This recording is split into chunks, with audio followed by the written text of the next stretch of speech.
A lot of this debate has to do with the invasion of Iraq, and I won't be saying much about that. While I have my opinions, I don't feel like I have enough knowledge about it to make arguments to back up those opinions, which are as strong as I would like. Rather, I'll focus on the arguments about religion. Hitch starts by saying that the strongest arguments for a God whose existence is necessary for the creation of the universe don't come anywhere near the state of being evidence for an Abrahamic God who doesn't want you to fap.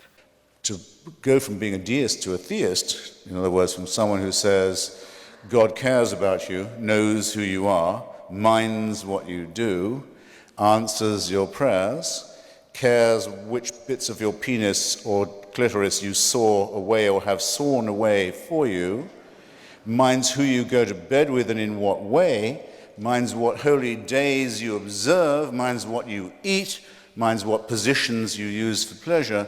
All your work is still ahead of you, and lots of luck. Because there's nobody, even Aquinas had to give it up. There's no one who can move from the first position to the second. Apologists often say that atheism is motivated by a desire to reject a God's authority so we can make our own decisions and run our own lives. This is silly, of course, because it would be fallacious to think that denying the existence of authority is an effective way to avoid its power. However, apologists talk about wanting to run one's own life instead of living a life of obedience as though it is some horrible, selfish vice. They think servility to authority is more virtuous than independence. Peter Hitchens seems to think that people are incapable of governing themselves. All this seems to me to point to an important factor in religion, which is why it seems to me that it is reasonable, given that we are ignorant of the answer as to whether there is or is not a God and cannot know, why we might reasonably think that it was worth believing in such a being.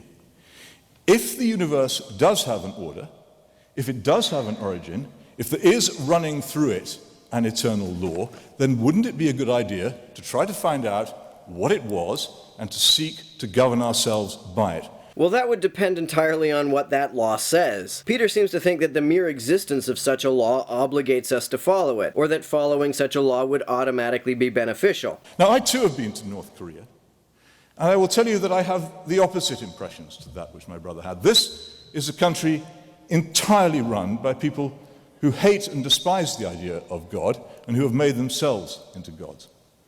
And that, indeed, is what so very often happens when people ignore the very, very earliest part of the Bible, in which the serpent says to Adam and Eve, "Eat of this fruit, and ye shall be as gods." This is what we do when we decide for ourselves that there is nothing above us. We destroy authority. We destroy all the things which turn the hearts of the disobedient to the wisdom of the just. So remember, kids, the moral of the story is never try to think for yourself. Defer to a book written thousands of years ago because we could never hope to improve upon the moral sensibilities of the Bronze Age.